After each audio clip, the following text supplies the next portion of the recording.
In the scorching summer heat of Charleston, a veteran thought he had inherited only a small legacy, until he stepped into the massive Whitmore estate and realized the place was hiding a secret deadly enough to kill. Ranger, the loyal German shepherd, discovered strange footprints, a hidden underground room concealed for years, and evidence powerful enough to bring down a wealthy businessman who would do anything to silence Jack. And as the blazing summer heat fused with a life-or-death chase, Jack realized he hadn't inherited just a mansion, but a battle where 1 second of lost focus could mean he and Ranger would never return. Please support us by subscribing to the channel. The Charleston heat pressed against the old brick buildings like a living thing, heavy and shimmering in the rising sun. Jack Turner sat on the creaking wooden steps of his small rented porch, wiping the sweat that had already gathered on his brow, even though it was barely 8 a.m. At 55, his tall, muscular frame still carried the bearing of a disciplined soldier, but time had carved deep lines into his sun-weathered face. His short brown hair, streaked heavily with gray, was brushed to one side out of habit rather than vanity. The neatly trimmed salt and pepper beard along his angular jaw did little to soften the faint scar that cut across his left jawline, an old reminder from a night in Fallujah that had changed the way he saw the world. He wore his usual clothes, a faded brown leather jacket despite the heat, a gray black-white flannel shirt, and old jeans tucked into worn brown boots. Jack clung to routine the way some men clung to belief. Routine kept him steady. Routine kept the memories quiet. Beside him, Ranger sat with the alert stillness of a trained guardian. The 5-year-old German shepherd was large, powerful, with a black saddle running down his back, chest and legs of burnished copper, and a touch of gray on his muzzle that made him look wiser than his age. Ranger had been assigned to Jack during his final deployment, but after the explosion that killed most of their unit, they had become each other's therapy long before either fully understood it. Ranger's amber eyes scanned the quiet street with instinctive vigilance, his ears flicking at every passing sound. He was loyal to the point of stubbornness, gentle with children, but suspicious of strangers, a reflection of Jack in more ways than Jack liked to admit. Jack had been sipping cooling coffee when the mail truck sputtered to a stop. The postman, Miguel Alvarez, approached with his usual friendly wave. Miguel was a short, cheerful man in his 40s with an easy grin, dark curly hair, and the kind of optimism people either admired or envied. He had delivered Jack's mail for years and understood, without asking, that Jack preferred small talk, kept small. "Morning, Jack," Miguel said, adjusting his cap.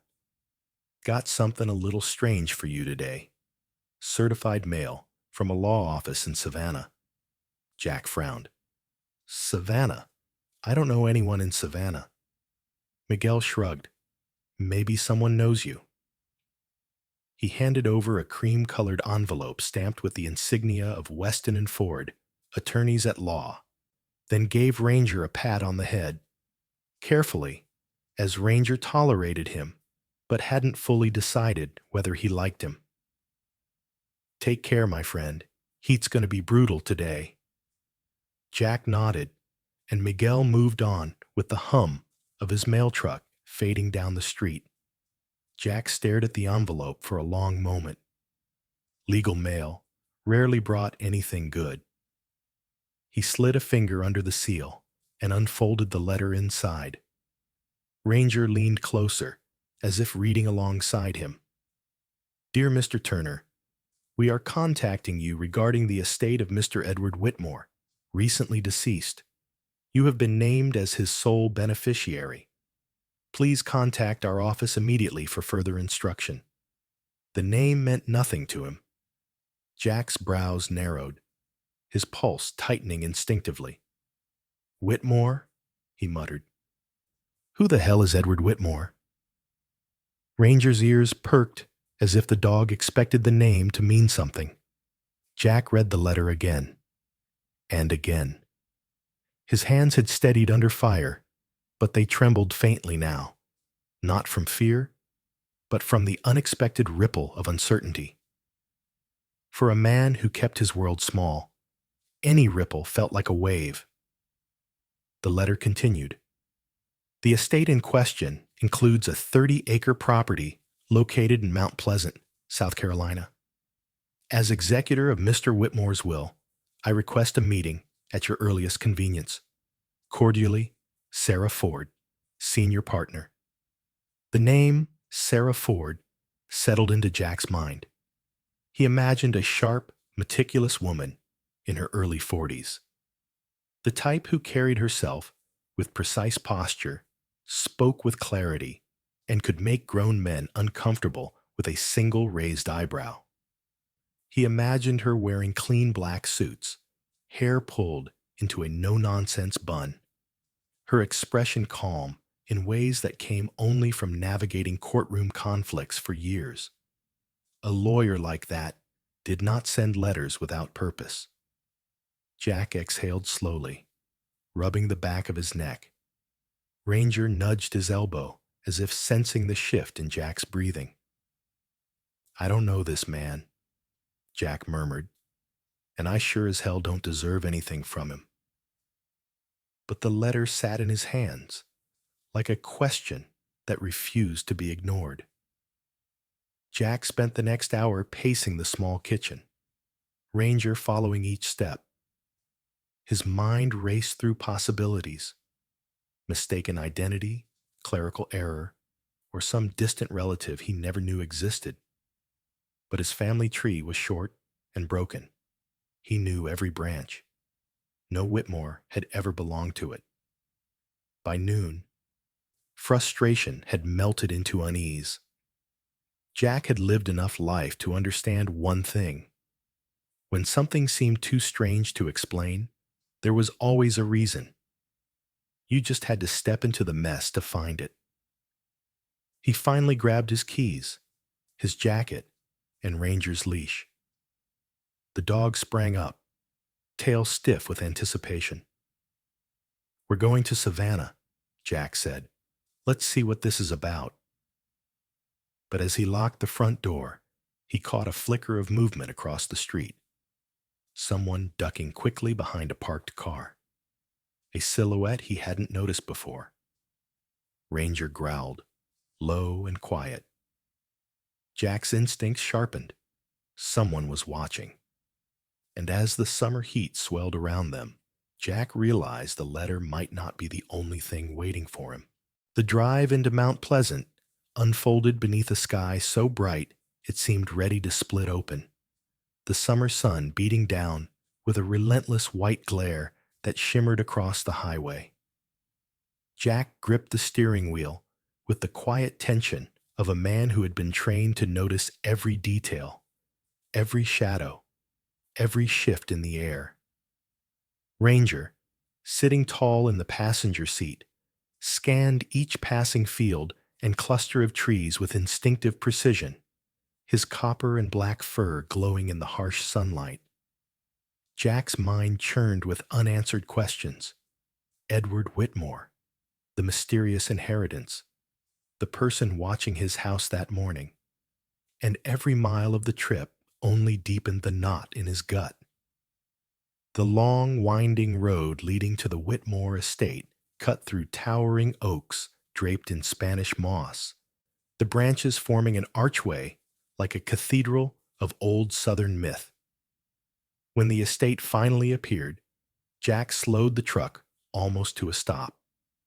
The place felt older than time itself. The mansion stood atop a small rise, its walls made of pale limestone that had weathered into soft shades of ivory and smoke gray, giving it the solemn presence of a forgotten fortress. The red clay-tiled roof sloped elegantly, though cracked in places. Vines crawled up the stone columns. The surrounding grounds stretched out like a private park, row upon row of ancient oak, magnolia, and manicured hedges that had long since grown wild.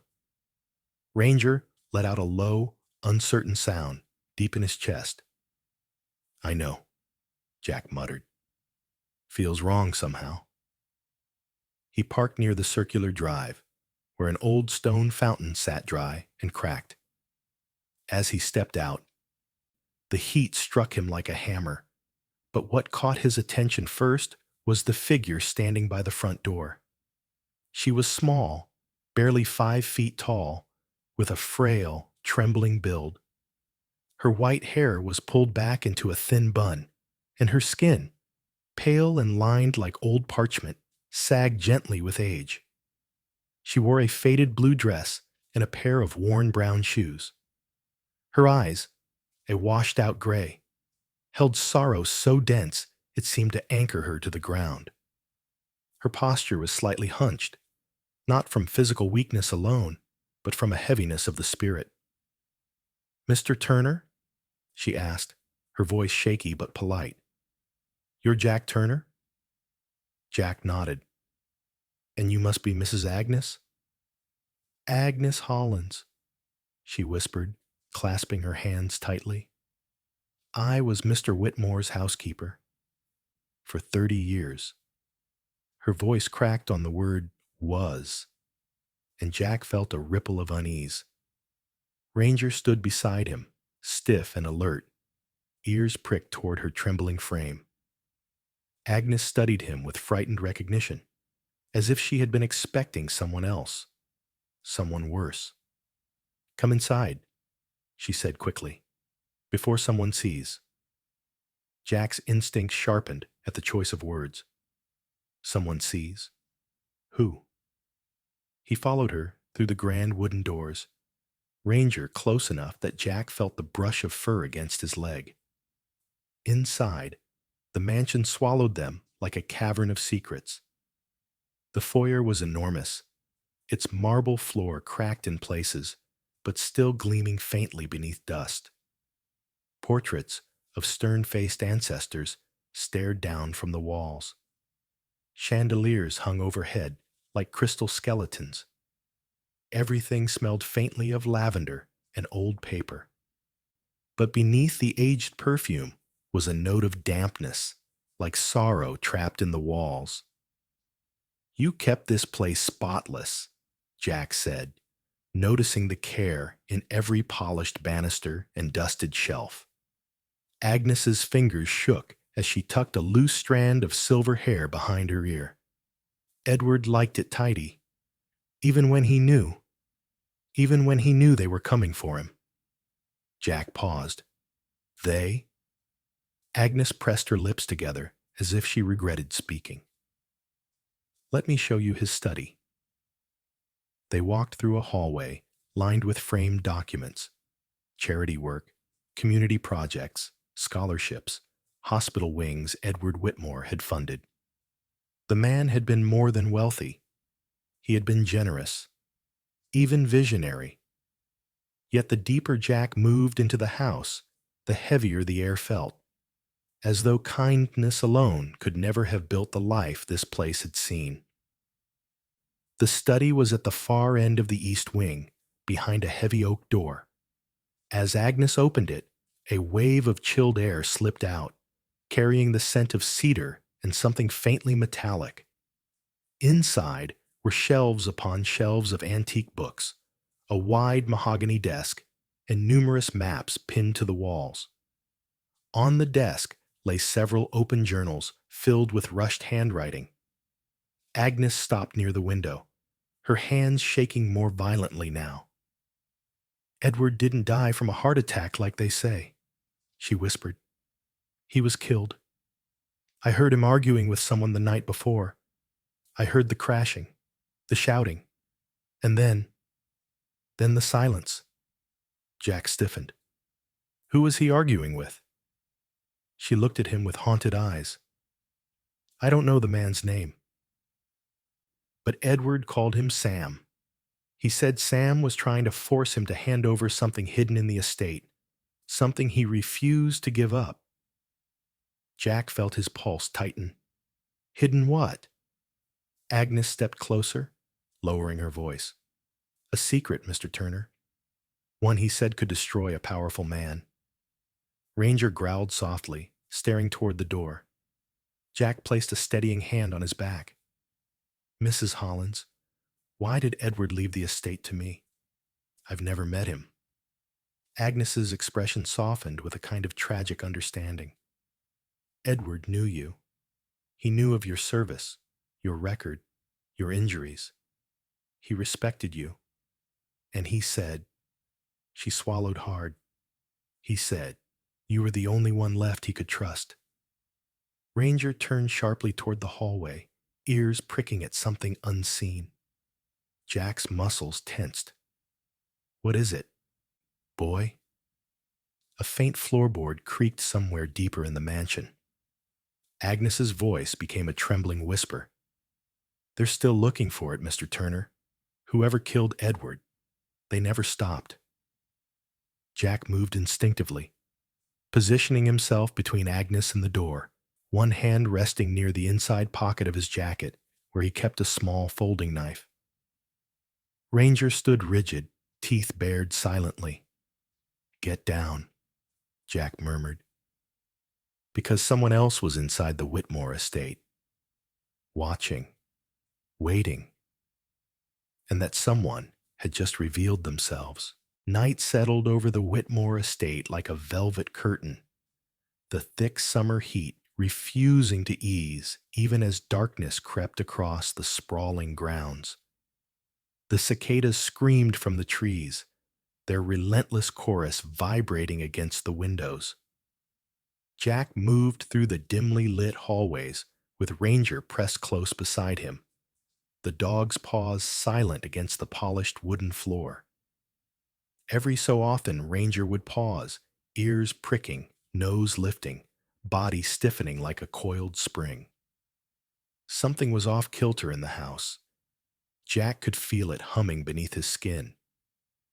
When he entered the East Wing corridor, Ranger suddenly stopped dead in his tracks, sniffing intensely at the rug.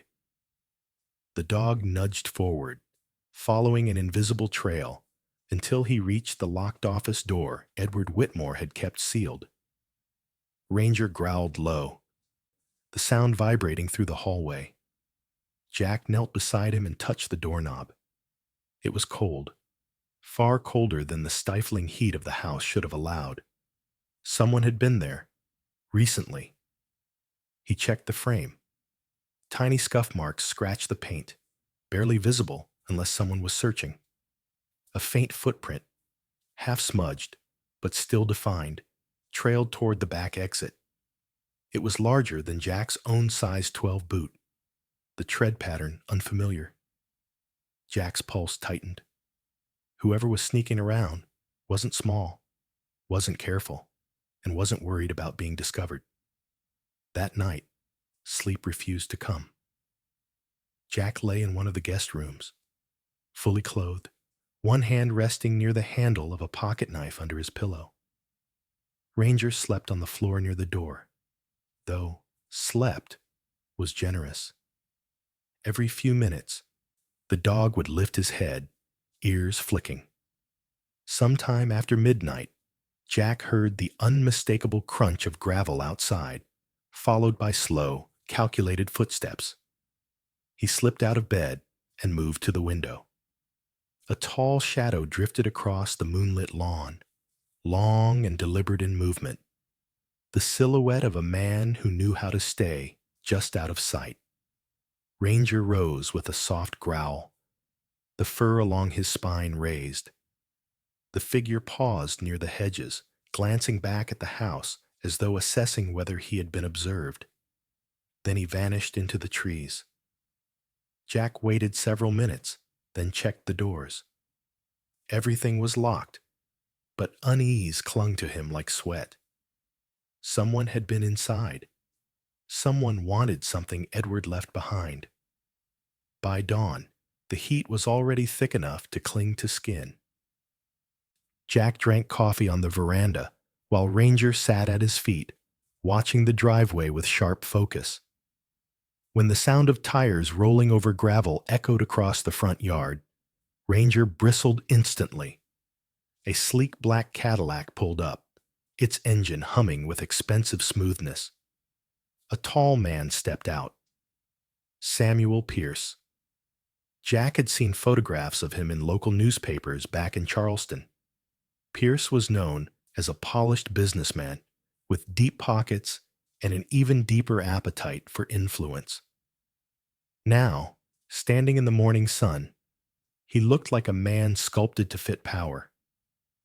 Tall and broad-shouldered, wearing a tailored charcoal suit that clung perfectly to his physique. His brown hair was gelled back, revealing a high, sharp widow's peak. He had an angular face with a neatly trimmed beard outlining an arrogant jawline, and his skin was lightly tanned, with the faint leathery texture of someone accustomed to yacht decks and golf courses rather than work. But his most memorable feature was his smile, wide, practiced, and hollow at the center, as if he had spent years sharpening it for boardrooms and newspaper cameras. "Mr. Turner," Samuel said warmly, extending a hand. His voice was smooth, almost theatrical. "Welcome to Mount Pleasant. I'm Samuel Pierce. We haven't met, but I've heard plenty about you." Jack did not shake his hand. "You're early. The state isn't open for tours." Samuel chuckled, lowering his hand without losing the smile. "Sharp. I like that. Mind if we talk for a moment? I promise not to take much of your time." Ranger stepped in front of Jack, tail stiff, eyes locked on Pierce with a predatory intuition that outranked any human judgment. Pierce glanced down at the dog and took a polite step back, though annoyance flickered in his eyes before disappearing beneath his polished mask. "I'll keep this brief," Samuel continued. "I understand you've recently inherited this impressive property, and with inheritance comes responsibility, a lot of responsibility." He approached the porch steps with slow, calculated confidence. "I have a proposal. I'd like to buy the estate from you, in cash, at a very generous price." Jack crossed his arms. "You don't even know me." "I know what this place means," Pierce replied, his smile thinning slightly. "And I know Edward well enough to understand he never intended this burden to fall on someone like you. A man with your background should appreciate a clean break rather than unnecessary complications." Jack's jaw tightened. There was a faint edge beneath Pierce's tone, a veiled threat wrapped in civility. "How much do you want for it?" Jack asked casually. Pierce leaned in, lowering his voice. "I'll match the official valuation times 2. Jack let the silence sit. Then, "No." The smile finally cracked, briefly, but it was enough for Jack to see the real man beneath, the man Agnes had warned him about, the man Edward had feared. "As you wish," Samuel said, straightening his jacket. "I'll leave you to whatever you think you can handle here." He turned to leave, then paused. "But Jack, some properties come with more than upkeep. They come with consequences." Ranger's growl deepened, long and low. Pierce walked back to his Cadillac, climbed in, and drove off with a smooth, controlled acceleration that somehow felt more threatening than a departure at full speed. Jack watched the dust settling in the driveway. Agnes stepped out from behind the doorway, her frail hands clutching the frame. "Mr. Turner," she whispered, voice trembling, "you shouldn't trust him. Samuel Pierce is the reason Edward died." Ranger barked toward the road as if confirming the truth. And for the first time, Jack felt the chilling weight of a battle already set in motion. The morning after Pierce's visit settled over the Whitmore estate with a thick, unmoving heat that felt heavier than the day before, as if the air itself had begun to sense the danger creeping closer. Jack woke before dawn, not from rest, but from instinct. Years of service had built a rhythm into his bones. Wake, assess, prepare. Ranger rose with him, the German shepherd shaking out his copper and black coat, eyes sharp, energy coiled. Jack could feel the dog's tension, the quiet readiness humming under fur and muscle. Something had shifted in the house overnight. It lay in the silence like a warning.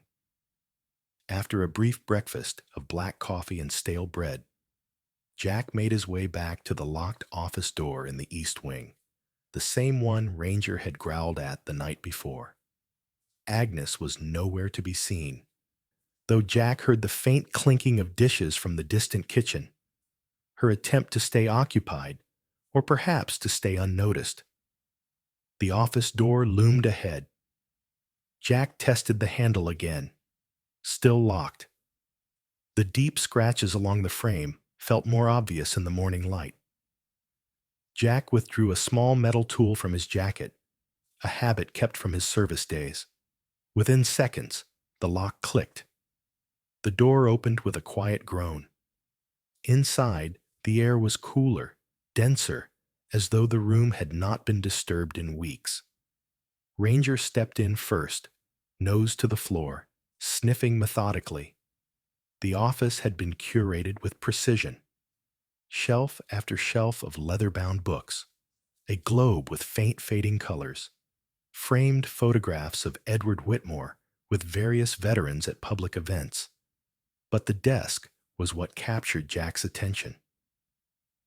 A map lay spread across the mahogany surface.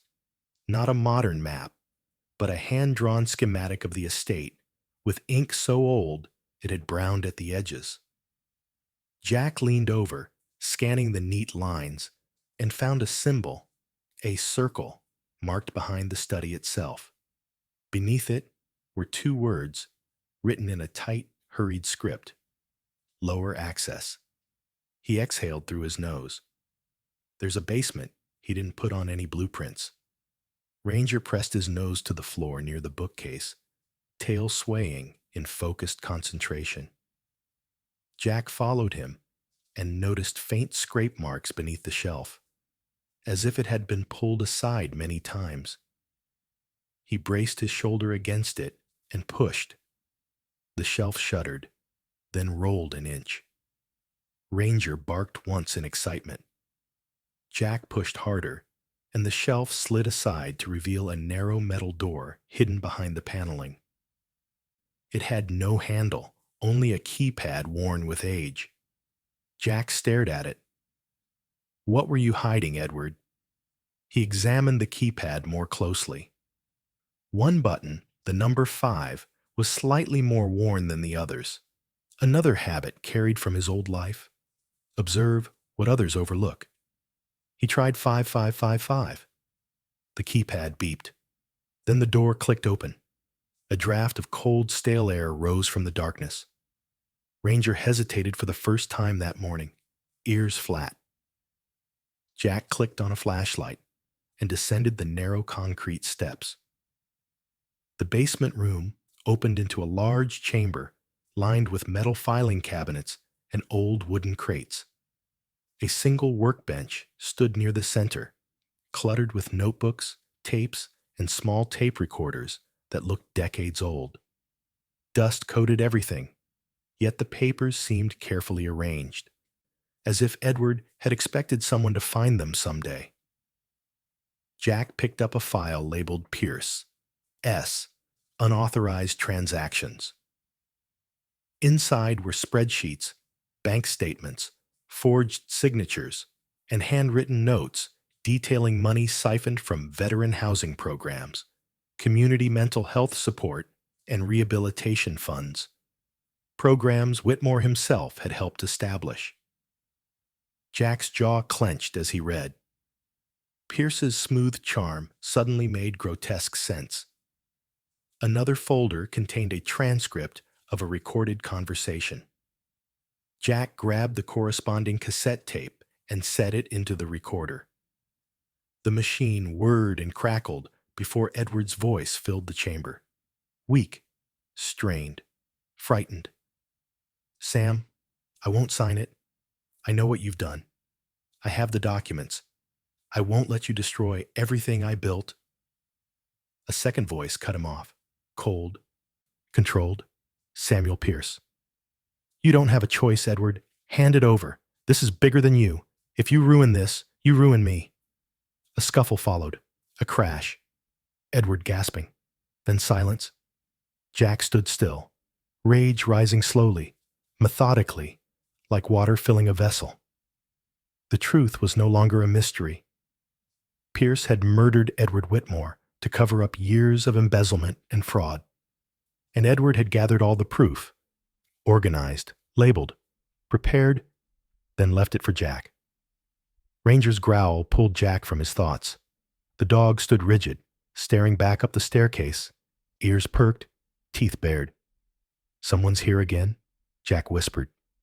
Footsteps creaked overhead. Slow, deliberate, moving through the hallway above them. Jack quickly gathered the most incriminating documents and stuffed them inside his jacket. He clicked off the recorder, grabbed Ranger's collar, and moved toward the staircase with silent precision. Whether it was Pierce himself or one of his men, Jack knew the intruder was close. But before he reached the last step, the footsteps stopped. The house fell quiet again, unnaturally quiet, as if the intruder had melted into the walls. Ranger gave a low, uneasy whine. Jack looked around the basement one last time. Edward Whitmore had not just left him a mansion. He had left him a war. And Jack understood, deep in the buried instincts of a soldier, that this was a war he couldn't walk away from, especially now that someone upstairs knew exactly what he had found. The summer afternoon settled over the Whitmore estate like a blazing sheet of glass, trapping heat in every corner of the grounds until the air shimmered in violent waves. Jack Turner stood near the truck he had parked beside the veranda, the incriminating folders securely wrapped inside a weathered canvas bag slung over his shoulder. Ranger paced in a slow, tense line beside him, the fur along his spine raised, ears rigid and scanning every direction. The dog had been unsettled since morning, restless, alert, vibrating with an instinct sharpened by survival. And Jack trusted Ranger's instincts more than he trusted most humans. Jack had already spoken to Sarah Ford over the phone earlier that day. Her voice, steady, authoritative, and crisp, had given him the first sense of legal structure in the chaos. Through the speaker, she had sounded exactly as he'd imagined. A tall, slender woman in her early 40s with cool confidence, dark hair always pulled into a tight chignon, and sharp, observant eyes behind rectangular glasses. She spoke with the calm decisiveness of someone who had built her career fighting corporate corruption. "Bring the documents straight to my office," she had said. "Do not make any stops. And Jack, be careful. Pierce will not let this go." He was just about to load Ranger into the truck when the crunch of gravel detonated behind him like a gunshot. Jack spun, hand instinctively moving toward the pocket of his jacket, but what he saw made his grip tighten. Two men were approaching from the main gate, large, broad-shouldered, dressed in dark clothing that clung tightly to their muscular frames. They walked with the unified purpose of trained enforcers. The first man had a shaved head, a thick neck, and a face marked with an old scar running from his left temple to the corner of his lip. His eyes were small and cold, the eyes of someone who enjoyed violence more than he admitted aloud. The second man was taller, leaner, with sandy blonde hair and a crooked nose that looked like it had been broken too many times. His tattoos, snakes and barbed chains, peered from beneath the sleeves of his black shirt. These were not local troublemakers. These were hired hands, paid to hurt, paid to silence. And behind them, stepping through the open gate, with the slow arrogance of a man who believed he owned every inch of the ground he touched, was Samuel Pierce. He was dressed differently today. No immaculate suit, no polished shoes. Instead, he wore a fitted maroon button-down rolled to the elbows, the shirt open at the collar to reveal a heavy gold chain resting on his chest. The casual look didn't soften him. It sharpened the threat. His eyes gleamed with a cold, electric fury. "Jack," Pierce said, smiling as if greeting an old friend, "I was hoping you hadn't left yet. That would have been inconvenient." Ranger's growl thundered through the yard before Jack could respond. The dog lunged forward, barking once, sharp and explosive, his body angled between Jack and danger. Jack tightened his grip on the leash, but didn't hold him back. "I'm taking the evidence to the authorities," Jack said. "You're done, Pierce." Pierce sighed with amused disappointment. "You're not walking out with anything." He waved a hand lazily. "Get him." The two men charged. Ranger launched himself with unrestrained force, slamming into the blond man's chest. The man toppled backward with a shout, arms flailing as Ranger pinned him to the ground, teeth snapping dangerously close to his throat. Jack moved instantly, sidestepping the scarred man's first swing. The blow cut air where Jack's head had been. Jack countered with a sharp elbow to the ribs, followed by a swift knee to the man's thigh, dropping him to one knee. Military training had never left his muscles. Instinct, precision, and violence merged into a single motion. "Come on!" Pierce shouted, advancing. "He's one man!" Jack grabbed Ranger's collar and yanked him back just in time for the second attacker to swing wildly again, this time with a metal pipe drawn from behind his back. Jack ducked, the pipe slicing the air. He forced the men backward through the garden path, toward the greenhouse, a glass and steel structure glinting in the sunlight. Ranger stayed at his side, growling ferociously, fangs exposed. Pierce followed, pacing like a predator, savoring the chase.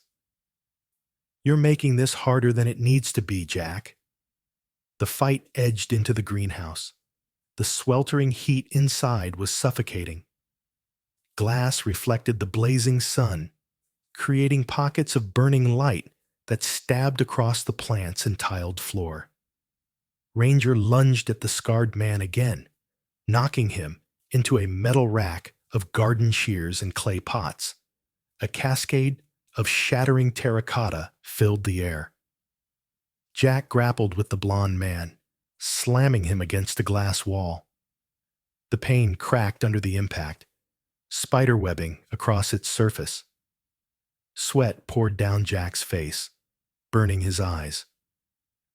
The man swung the pipe again, but Jack grabbed his wrist, twisted hard, and sent the weapon clattering to the floor. That was when Pierce stepped in.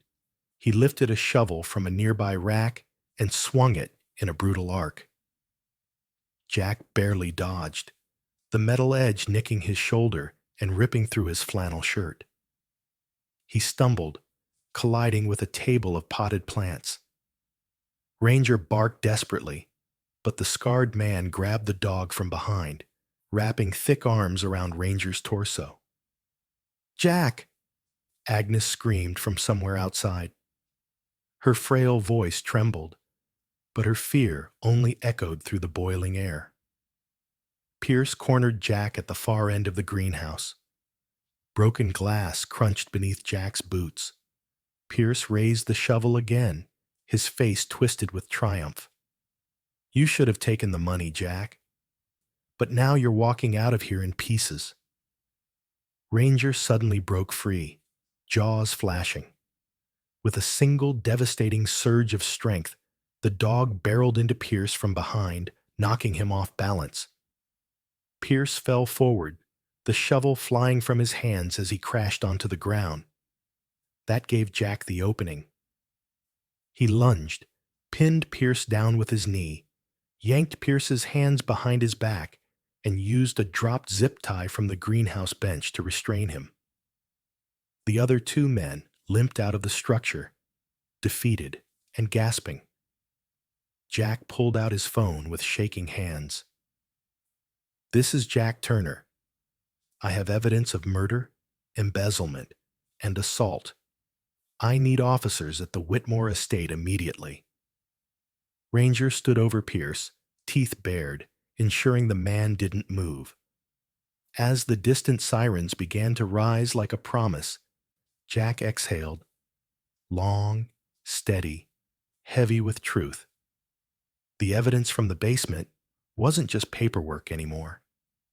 It was the final blow that would bring Pierce down. The days following Pierce's arrest passed under a gentler kind of summer heat, the kind that softened the edges of the world rather than sharpening them. Charleston buzzed with the energy of breaking news. Newspapers plastered headlines about the fallen businessman, the corruption he had buried beneath polished charm, and the shocking discovery of the Whitmore estate evidence. Jack Turner's name appeared in every article.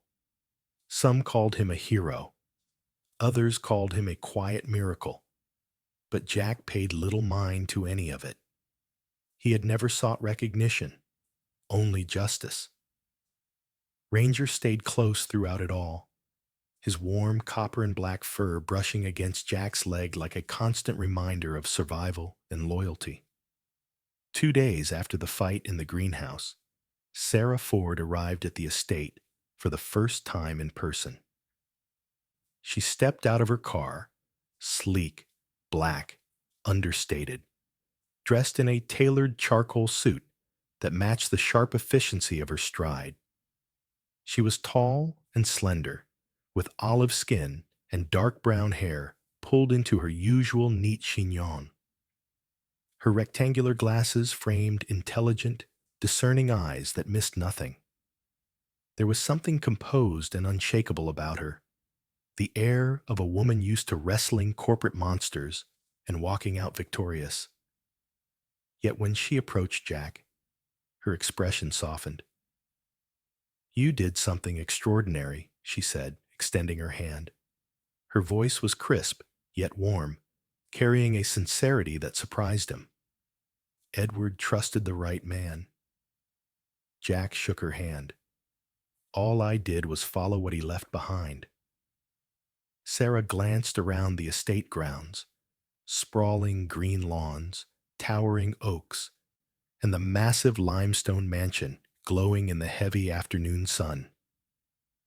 "This place can be more than a memorial," she said thoughtfully. "It can be a beginning." Jack had been wrestling with the same thought. For days, he had walked the halls of the house, feeling Edward Whitmore in every photograph, every dusty journal, every creaking stair. The estate wasn't just wealth. It was intention, purpose. Edward had built his life around helping veterans who had been abandoned by the system, forgotten by society, or haunted by invisible wounds. Jack knew the feeling all too well. He had carried scars no medical chart ever recorded: loss, guilt, and the constant hum of vigilance that never entirely faded. Later that week, a local police officer named Daniel Brooks visited the estate to finalize statements. Brooks was a large man in his early 50s, with sandy brown hair graying at the temples and a thick mustache that softened his otherwise stern face. His uniform strained slightly at the shoulders, evidence of a once athletic build now edged with age. But his eyes were tired in a way Jack recognized instantly, the look of a man who had seen more than his fair share of human darkness.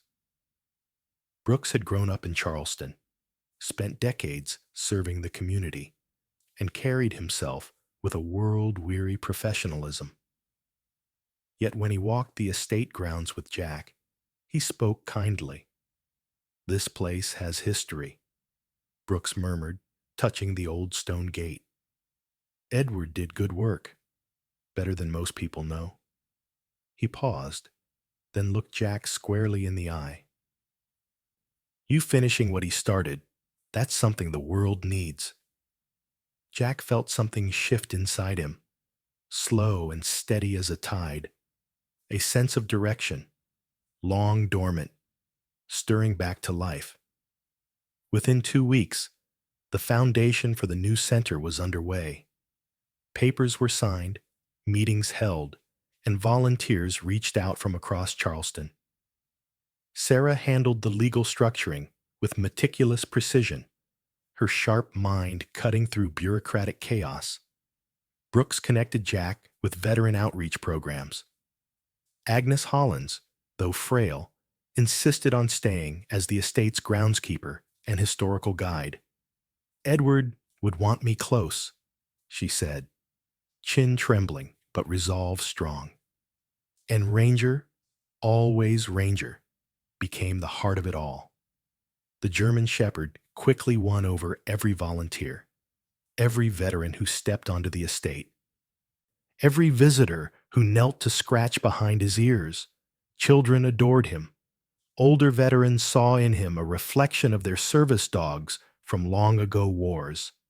He became the symbol of resilience the center needed, a living reminder of survival, loyalty, and new beginnings. Jack spent long days renovating the old recreation hall into what would become the rehabilitation center's main hub. He ripped out rotten floorboards, installed new lighting, repaired cracked ceilings, and built new benches with his own calloused hands. Sweat soaked through his worn flannel. His leather jacket tossed over a chair nearby. Ranger sat beside him every hour, tail thumping lightly whenever Jack paused. In the evenings, when the sun dipped low and turned the estate into a world painted gold, Jack often found himself standing in the garden where Edward used to walk. Wind rustled through the magnolia leaves, carrying the faint scent of summer blossoms. It was in these quiet moments that Jack understood the truth. Edward hadn't chosen him because of blood.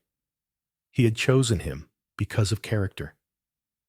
Because Jack knew what it meant to lose, to rebuild, and to carry others when they could no longer carry themselves. On one such evening, Sarah joined him outside. They stood in silence for a long moment, watching Ranger chase fireflies across the lawn. "This place is going to change lives," she said softly. "No," Jack replied, eyes steady on the horizon. "Edward already did that. I'm just keeping the promise." The sun dipped below the treetops, casting long shadows across the estate. And in that quiet, gold-dusted glow, Jack realized that the greatest inheritance wasn't the land, or the mansion, or the fortune. It was the chance to continue a legacy of kindness. In the quiet that settled over the Whitmore estate, when everything was finally done, when Pierce was gone, when justice had taken root, when the sun dipped low behind the magnolias, Jack understood something deeper than victory. Some people call moments like these coincidence, but others know better. Because sometimes God doesn't speak through thunder or lightning or burning bushes. Sometimes he speaks through small things. A loyal dog pulling you out of danger. A letter arriving at the exact moment you feel lost. A stranger's kindness that rewrites the ending of your story. And maybe that is the miracle hidden inside this tale.